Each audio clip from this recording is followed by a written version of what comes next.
Good morning, dear students. This is the lecture 23rd for the chapter Acids, Bases and Salts. In the previous lecture, we have discussed various types of salts. The classification of salts we have discussed. लवणों के प्रकार हमने पढ़ा है. And today we are going to discuss some common salts which are very important for the board questions. Board के point of view से ये जितने भी common salt आपके कोर्स में है, इट इज़ वेरी इंपॉर्टेंट और इसको आप ध्यान से पढ़िएगा. They are very theoretical. जो भी बुक में दिया है उसका प्रिपरेशन है, उसका फिजिकल अपीयरेंस है, उसके यूजेस हैं, रिएक्शंस हैं, तो आपको उसको वैसे ही याद करना पड़ेगा. I am trying my best कि मैं उसके कॉन्सेप्ट क्लियर करूं, क्योंकि that is the laboratory method. जो भी आप पढ़ोगे वो लैब में सिंथेसाइज किया गया है, बनाया गया है, तो उसमें आपको उस तरह से याद करना पड़ेगा, उसको मेमोराइज करना पड़ेगा और बहुत अच्छे से पढ़िएगा. अपने बुक से नोट्स बनाइएगा ताकि आपको कोई भी प्रॉब्लम ना हो. सो स्टूडेंट्स, आज हम स्टार्ट करते हैं common salts used in our daily life. जो हमारे दैनिक जीवन में जो लवण हैं, जो कॉमन लवण हैं, आज हम उनका स्टडी करेंगे. सो सबसे पहले आज इस लेक्चर में जो हम डिस्कस करेंगे वो है ब्लीचिंग पाउडर यानी विरंजक चूर्ण. It is very important. इसका फॉर्मूला है CaOCl2. सेकेंड हम पढ़ेंगे वॉशिंग सोडा और सोडा ऐश यानी धावन सोडा. इसका फॉर्मूला आप देखो, ध्यान से फॉर्मूला देखिए, क्योंकि जिस तरीके से फॉर्मूला है उस तरीके से ही आप लिखोगे. बोर्ड में 1 नंबर में भी क्वेश्चंस आएगा. जब ये टॉपिक कंप्लीट हो जाएगा तो मैं जितने भी बोर्ड में क्वेश्चंस पूछे गए हैं उसका मैंने एक समरी तैयार किया है 1 वर्ड का, तो आप उसको ध्यान से देखिएगा. सो सोडा, वॉशिंग सोडा और सोडा ऐश का फॉर्मूला है Na2CO3.10H2O. आप अगले लेक्चर में पढ़ोगे कि ये जो 10H2O दिया रहता है डॉट या 7H2O दिया रहता है सॉल्ट के साथ, जिसको वाटर ऑफ क्रिस्टलाइजेशन कहते हैं, मैंने नेक्स्ट लेक्चर में उसको डिटेल में पढ़ाया है. It is very easy. बस आप इतना जानो कि किसी भी सॉल्ट के साथ जितने उसके क्रिस्टल स्ट्रक्चर में लूजली बॉन्डेड वाटर मॉलिक्यूल होते हैं उसी को वाटर ऑफ क्रिस्टलाइजेशन कहते हैं. नेक्स्ट लेक्चर में मैंने इसका डिटेल बताया है. नेक्स्ट है बेकिंग सोडा NaHCO3 और plaster of Paris CaSO4.12H2O. Sodium hydroxide मैंने नेक्स्ट लेक्चर में बताया है. तो आज हम जो डिस्कस करेंगे that is bleaching powder, washing soda और soda ash, baking soda and plaster of Paris. So बच्चों, हम सबसे पहले स्टार्ट करते हैं ब्लीचिंग पाउडर से. मेरा रिक्वेस्ट है सारे हिंदी मीडियम के स्टूडेंट से कि जो भी आपके हिंदी के बुक में, हिंदी मीडियम के बुक में जिस तरीके से दिया है आप उसको फॉलो करिएगा. मैंने एक यहाँ पे पैटर्न बताया है कि आप अपने नोट्स को किस तरीके से प्रिपेयर करेंगे और किस तरीके से बोर्ड में क्वेश्चंस आते हैं, तो उसका मैंने सेपरेट जो है हेडिंग बनाया है. तो आप अपनी हिंदी के बुक से कंसल्ट करके देख के करिएगा. ये सारे बहुत याद करने वाले टॉपिक्स हैं, इसमें कुछ बहुत ज़्यादा समझाने का नहीं है. मैंने एक मेथड बता दिया है कि आप कैसे नोट्स प्रिपेयर करोगे. तो सबसे पहला हेडिंग आप डालोगे मॉलिक्यूलर फॉर्मूला. इसका फॉर्मूला है CaOCl2, या आप इस तरह से भी लिख सकते हो Ca ब्रैकेट में OCl ब्रैकेट क्लोज और Cl. दोनों तरीके से आप लिख सकते हो क्योंकि ये 1 नंबर में आता है. इसका मॉलिक्यूलर फॉर्मूला आ जाएगा कि what is the molecular formula of bleaching powder, या विरंजक चूर्ण का रासायनिक सूत्र बताइए. इस तरीके से क्वेश्चंस आएंगे, इसलिए मैंने ऐसे हेडिंग में आपको बताया है. केमिकल नेम, इसका रासायनिक नाम very important, calcium chloro hypochlorite. इसको अच्छे से याद करिएगा. मॉलिक्यूलर वेट, आपको पता है मॉलिक्यूलर वेट कैसे निकालते हैं.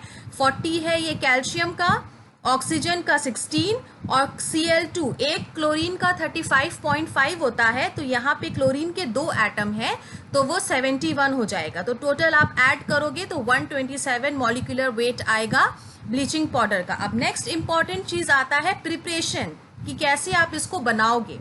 It is prepared by passing chlorine gas over dry slaked lime. मैंने बार बार अपने लेक्चर्स में बताया है स्लेक्ड लाइम क्या है, लाइम वाटर क्या है. इन सब के फॉर्मूले से आप कंफ्यूज मत होइएगा. आप उसको 40 डिग्री सेंटीग्रेड पे आप इसको गर्म करोगे तो रिएक्शन. अब देखिए मैंने नेक्स्ट हेडिंग लिखा है रिएक्शन इन्वॉल्व्ड.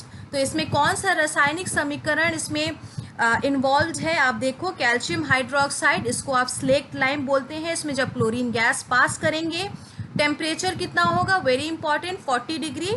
तो हमें ब्लीचिंग पाउडर मिलेगा जिसका केमिकल नेम है calcium chloro hypochloride bleaching powder, और वाटर के मॉलिक्यूल मिलेंगे। तो ये सारे जो रिएक्शंस हैं वो लेबोरेटरी में सिंथेसाइज किए गए हैं, आप इसको मेमोराइज करिएगा। और देखिए मैंने किस तरीके से हर रिएक्शन के नीचे सारे केमिकल्स के नेम लिखे हैं, इस तरीके से ही आप नोट्स बनाइएगा और बोर्ड में जब पूछेगा तो इसी तरीके से आप लिखिएगा। यहाँ पे आप देख सकते हो मैंने ब्लीचिंग पाउडर का किस तरीके से ये दिखता है, मैंने इसको एक अपीयरेंस दिखाने की कोशिश की है। आप देखो ये एकदम पाउडर के फॉर्म में है। तो नेक्स्ट हेडिंग है फिजिकल अपीयरेंस, भौतिक गुण इसके क्या होते हैं। Bleaching powder is a pale yellow powder which has strong smell of chlorine. ये वाइट है लेकिन ये अगर आप इसको थोड़ी देर छोड़ दो तो एकदम लाइट येलो कलर में, पेल मतलब हल्का येलो कलर में कन्वर्ट हो जाता है, जिसके पास बहुत तीक्ष्ण गंध होती है क्लोरीन की। जब आप 11th में प्रैक्टिकल करोगे तो ज़्यादा अच्छे से जानोगे, क्लोरीन की अपनी एक स्पेसिफिक स्मेल होती है। तो ब्लीचिंग पाउडर में होता है कि क्लोरीन की अपनी स्पेसिफिक इसमें स्मेल होती है, क्योंकि क्लोरीन के देखिए आप यहाँ पे 2 एटम्स इन्वॉल्व हैं। नेक्स्ट है इसका physical appearance, it is sparingly soluble in water and forms a milky solution. Sparingly soluble मतलब कि ये पानी में पूरी तरीके से घुलनशील नहीं है। स्पेरिंगली मतलब पूरा नहीं घुलता है, थोड़ा घुलता है, इसका आंशिक रूप जो है वो वाटर में घुलता है और एक मिल्की सोल्यूशन बनाता है। जब वो पूरी तरीके से सॉल्युबल नहीं है तभी तो वो मिल्की सोल्यूशन बनाएगा। बच्चों यहाँ पे आप देख लो यूजेस क्या है ब्लीचिंग पाउडर का, उपयोग क्या है। It is used in the manufacturing of chloroform, it is used as a bleaching agent in cotton, linen and wood pulp industry, it is used as disinfectant and germicide, it is used to purify water, it is used for making wool unshrinkable। unshrinkable मतलब कि वो खिंचे ना, shrink ना हो। तो आप यहाँ पे देखो कुछ मैंने पिक्चर्स भी दिए हैं कि किस तरीके से इसको क्लीनिंग के पर्पज से यूज करते हैं। आप देखो ये एक आदमी है ब्लीचिंग पाउडर को दीवारों पे छिड़क रहा है। तो मेनली इसका काम क्या होता है, ये डिसइंफेक्टेंट या जर्मिसाइड, डिसइंफेक्टेंट मतलब माइक्रो ऑर्गेनिज्म को किल करने के लिए ये काम में आता है। इसका मैंने हिंदी का भी स्लाइड बनाया है बच्चों, आप इसको देख लीजिएगा। यहाँ पे आप बच्चों देखो मैंने हिंदी में बनाया है। इसका उपयोग क्लोरोफॉर्म के निर्माण में किया जाता है। इसका उपयोग कपास, लिनन और लकड़ी की लुगदी उद्योग में विरंजन एजेंट यानी ब्लीचिंग एजेंट इंग्लिश में था, इसका हिंदी है विरंजन एजेंट के रूप में किया जाता है। इसका उपयोग कीटाणुनाशक और जीवाणुनाशक के रूप में किया जाता है। इसका उपयोग पानी को शुद्ध करने के लिए किया जाता है और इसका उपयोग ऊन को अचूक बनाने के लिए किया जाता है। तो ये सारे जितने भी पॉइंट्स हैं बच्चों ध्यान से देखिएगा, इट इज़ वेरी इंपॉर्टेंट। हमारा नेक्स्ट सॉल्ट है बच्चों वॉशिंग सोडा। इसका आप देख लो, इसको सोडा ऐश भी बोलते हैं। It's molecular formula is Na2CO3.10H2O। .10H2O means कि ये लूजली बॉन्डेड वाटर मॉलिक्यूल हैं that is present in the crystal of washing soda. Chemical name sodium carbonate decahydrate. Molecular mass आपके बुक में नहीं दिया है बट मैंने एग्जैक्ट मॉलिक्यूलर मास कैलकुलेट करके दिखाने की आपको कोशिश की है, आप इसको प्रैक्टिस करिएगा। Na2 एक सोडियम का एग्जैक्ट मास होता है 22.9। तो यहाँ पे सोडियम के 2 एटम हैं, 22.9 मल्टीप्लाई बाय 2। कार्बन का मास होता है 12.01, मैंने एग्जैक्ट मास बताया है। तो कार्बन का एक कार्बन का हुआ 12.01 और यहाँ पे 10 वाटर मॉलिक्यूल एसोसिएटेड हैं। और ये जो 16 इंटू 3 है वो आपका ऑक्सीजन का, एक ऑक्सीजन का मास है 16 तो 3 का हो जाएगा 16 इंटू 3 और 10 मल्टीप्लाई बाय H2O, यानी कि इस 10 को वाटर मॉलिक्यूल के मास से मल्टीप्लाई करेंगे। तो देखिए ब्रैकेट के बाहर मैंने 10 लिखा है। 1.01 हाइड्रोजन का एग्जैक्ट मास होता है, मल्टीप्लाई बाय 2 क्योंकि वाटर में H2 होता है, तो 1.01 इंटू 2 और ऑक्सीजन का मास है 16। जब आप इसको सॉल्व करोगे तो ये अराउंड आएगा 286.1 अप्रॉक्स, जो कि मॉलिक्यूलर मास होता है किसका, सोडियम कार्बोनेट डेकाहाइड्रेट। ध्यान दीजिएगा, डेकाहाइड्रेट मतलब कि इससे 10 वाटर मॉलिक्यूल एसोसिएटेड है। इसका प्रिपरेशन देखते हैं। फर्स्ट मेथड है the laboratory method, how you will obtain washing soda, when you will pass carbon dioxide gas either in the solution of concentrated solution of NaOH, then you will see कि NaOH के solution में, concentrated solution में जब आप carbon dioxide gas को pass करेंगे, you will obtain washing soda and water molecules. Second method है by heating sodium bicarbonate. It is very important कि ऐसे क्वेश्चन दे सकता है कि कैसे प्राप्त करोगे बेकिंग सोडा से वॉशिंग सोडा, यानी बेकिंग सोडा से धावन सोडा कैसे आप प्राप्त करोगे, या इंग्लिश में ऐसे आ सकता है how will you obtain baking soda into washing soda, और it can be also asked how will you convert sodium bicarbonate into sodium carbonate. So simply sodium bicarbonate molecule को आप हीट करेंगे तो ये टूट जाएगा सोडियम कार्बोनेट में, that is washing soda, carbon dioxide and water molecule. तो इस चैप्टर में जितने भी सारे रिएक्शंस है, स्पेशली ये जो आपकी कॉमन सॉल्ट्स हैं, उसको अच्छे से लिख के बार बार आप इसको याद करिएगा, क्योंकि ये सारे रिएक्शंस एक्सपेरिमेंटली प्रूव्ड हैं और आपके सारे रिएक्शंस जो हैं वो बैलेंस्ड होने चाहिए. सेकेंड मेथड है बच्चों प्रिपरेशन का. आप यहाँ पे देख लो कि किस तरीके से आप प्रिपेयर करोगे सोडियम कार्बोनेट को. तो फ्रॉम सोडियम क्लोराइड से हम कैसे प्रिपेयर करेंगे, NaCl, और वाटर से जब रिएक्ट करेगा तो हमें पहले सोडियम हाइड्रोक्साइड मिलेगा, क्लोरीन गैस मिलेगी और हाइड्रोजन गैस मिलेगी. फिर सोडियम हाइड्रोक्साइड को जब कार्बन डाइऑक्साइड गैस को पास करेंगे तो हमें क्या मिलेगा, Na2CO3 और 2 वाटर की मॉलिक्यूल्स. तो जो सारे रिएक्शंस आपके बुक्स में बच्चों ऑलरेडी हैं, तो जो नोट्स बनाइएगा आप ध्यान से बनाइएगा और ये देखिएगा कि जिस तरीके से मैं सीक्वेंस में आपको बता रही हूँ उस तरह से आप करिएगा. तो इसका फिजिकल अपीयरेंस यानी भौतिक गुण क्या है, it is a white crystalline solid. Crystal की तरह ये होता है, पतले पतले इसके क्रिस्टल्स होते हैं. It's one molecule has 10 molecules of crystalline water. ये मैंने बताया 10.10 H2O है. तो एक वॉशिंग सोडा के मॉलिक्यूल में 10 मॉलिक्यूल्स ऑफ क्रिस्टलाइन वाटर हैं, loosely bonded crystalline water molecules उसके साथ जुड़े होते हैं. It is soluble in water. आपको पता है कि जो भी घर में जो डिटर्जेंट्स होते हैं that is only washing soda, तो वो वाटर में सॉल्युबल होते हैं and gives enough amount of heat when dissolved in water.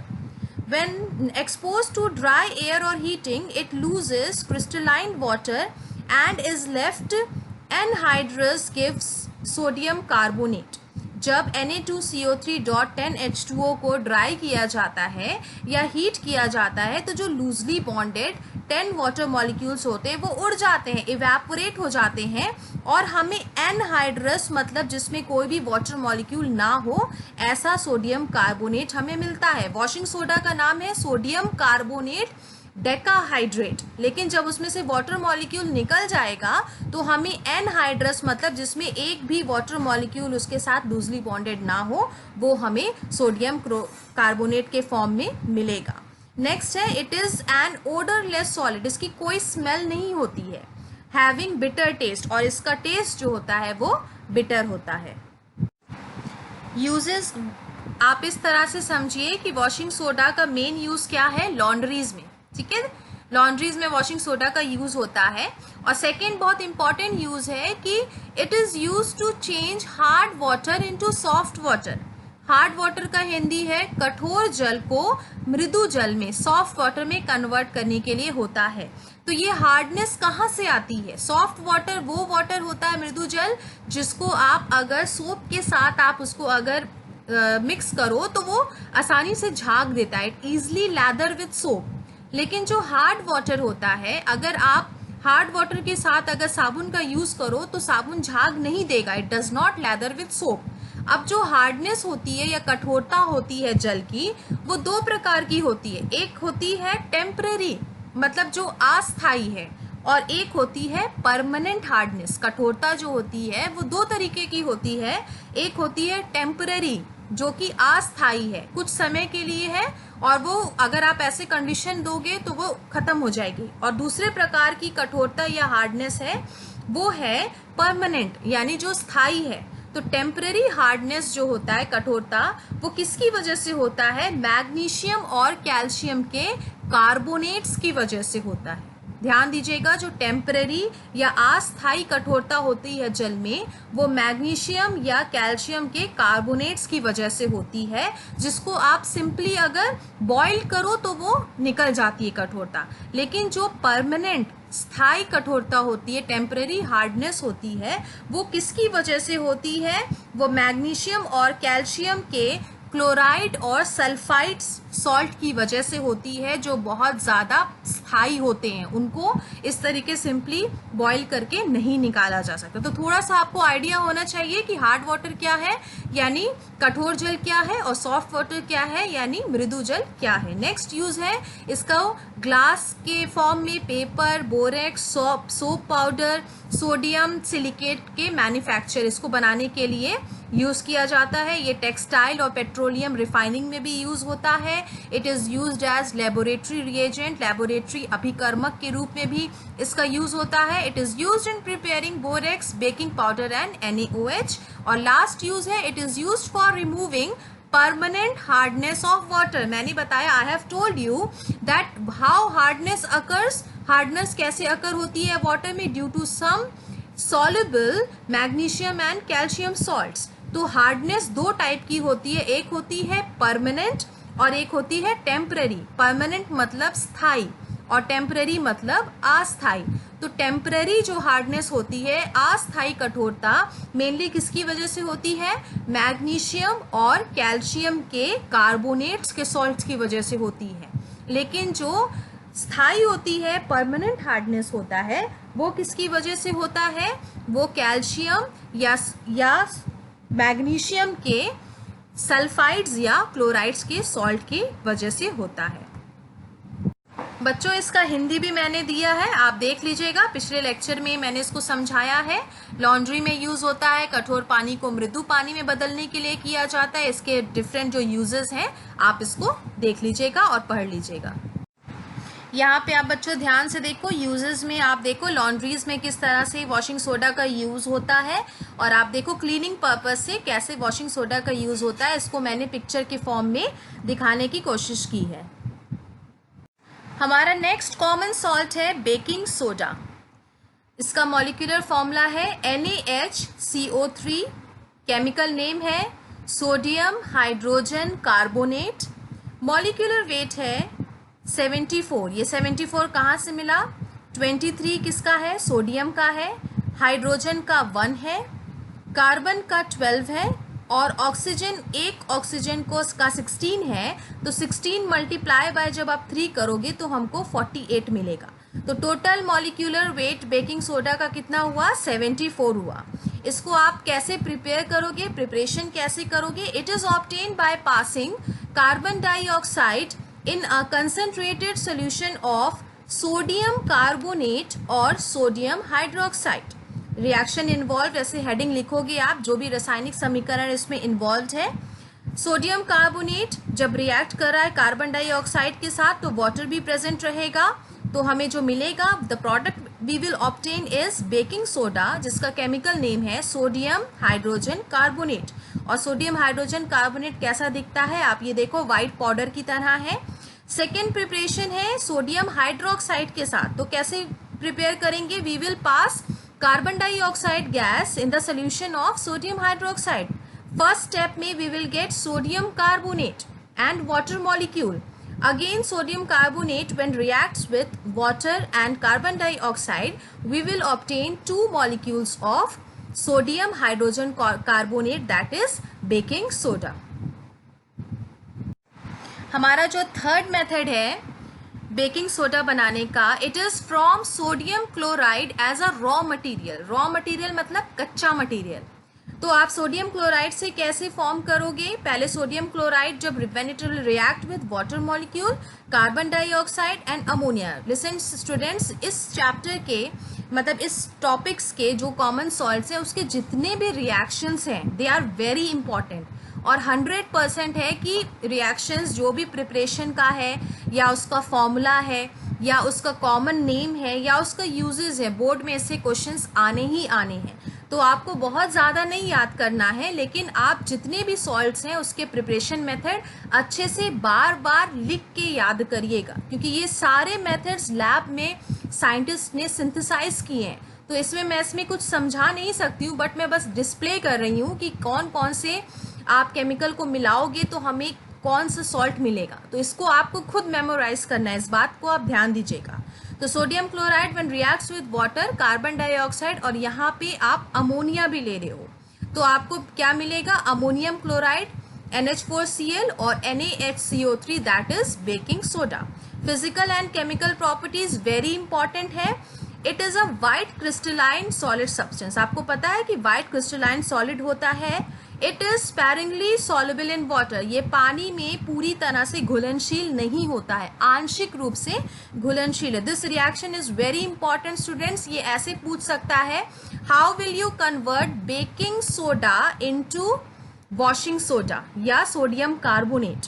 तो आप देखो, जब आप बेकिंग सोडा के 2 मॉलिक्यूल्स को हीट किए करोगे, कितने टेम्परेचर पे, 100 डिग्री सेंटीग्रेड पे, तो क्या हमें मिलेगा, सोडियम कार्बोनेट, जो कि एनहाइड्रस फॉर्म है, मतलब इसमें वाटर मॉलिक्यूल नहीं जोड़ा है, वो जो लूजली बॉन्डेड वाटर मॉलिक्यूल था वो उड़ चुका है। जो हमें प्रोडक्ट मिलेगा वो हमें एनहाइड्रस सोडियम कार्बोनेट मिलेगा और वाटर मॉलिक्यूल और कार्बन डाइऑक्साइड। इसको ध्यान से, इस रिएक्शन को आप देखिए, मैं फिर से एक्सप्लेन कर रही हूँ कि ये ऐसे पूछ सकता है कि how will you obtain sodium carbonate from sodium hydrogen carbonate, कैसे प्राप्त करोगे sodium carbonate sodium hydrogen carbonate से।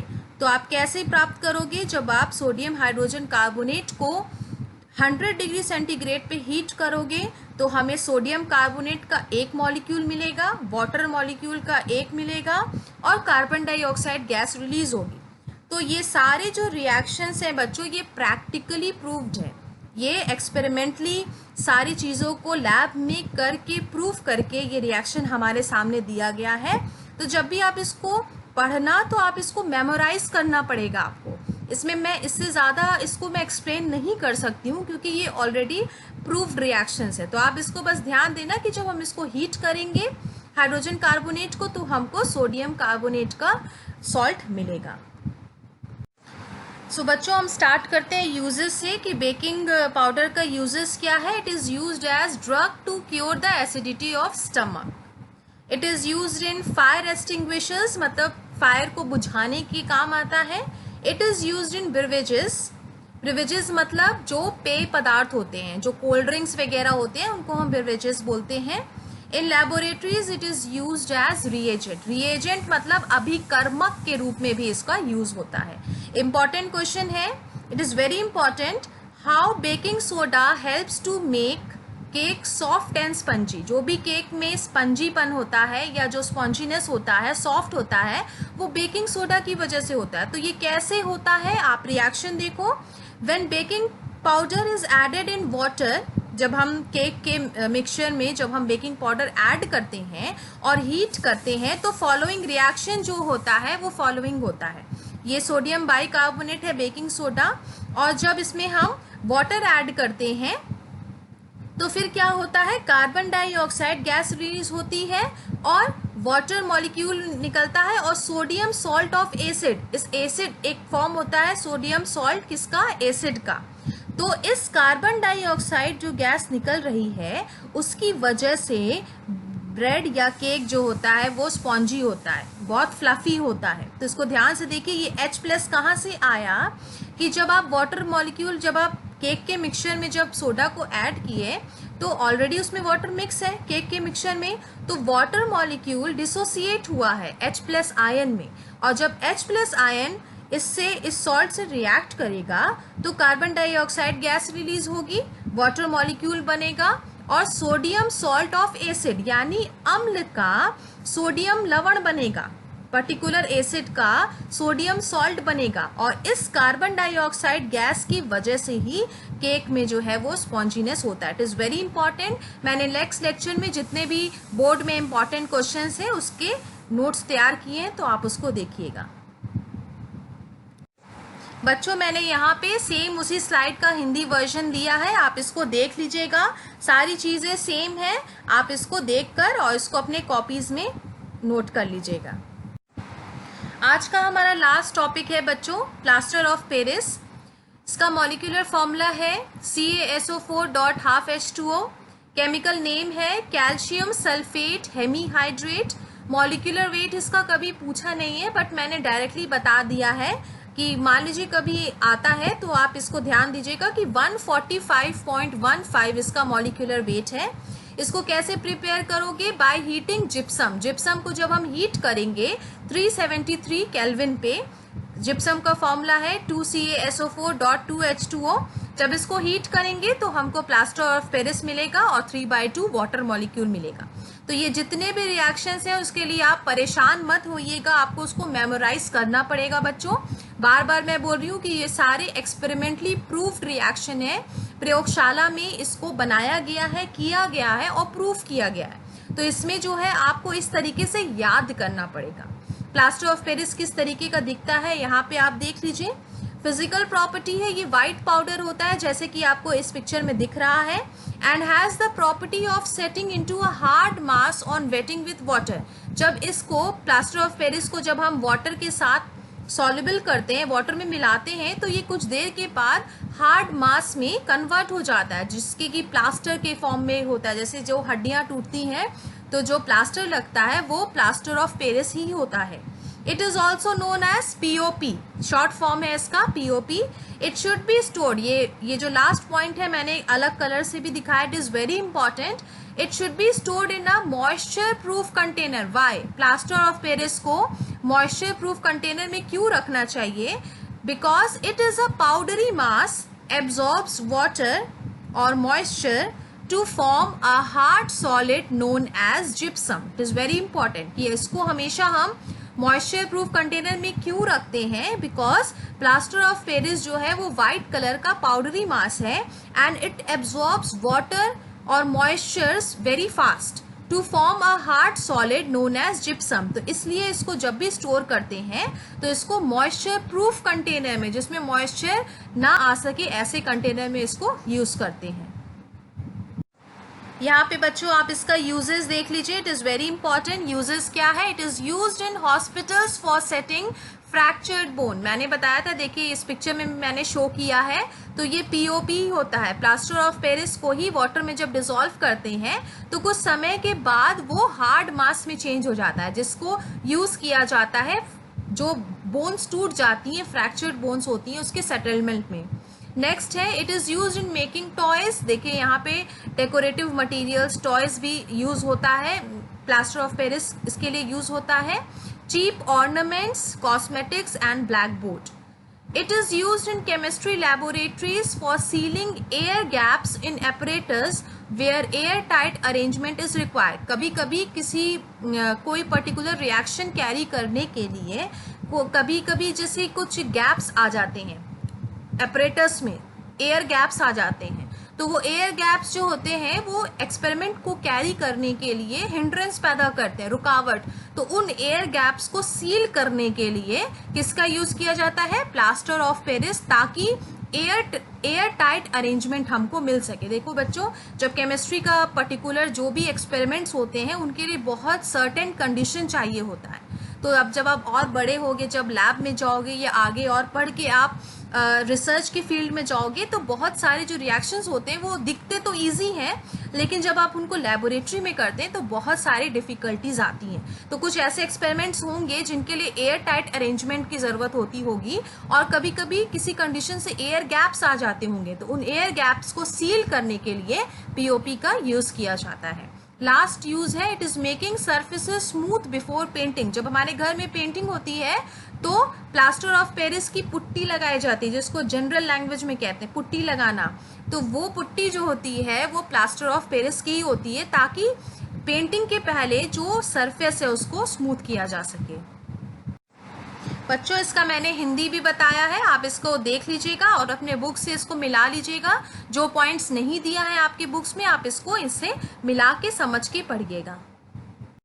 So thank you so much students. आप जितने भी मैंने कॉमन सॉल्व्स पढ़ाए हैं आप अपने बुक से उसको कंसल्ट करके और जिस तरीके से मैंने बताया है उस तरीके से नोट्स प्रिपेयर करिएगा।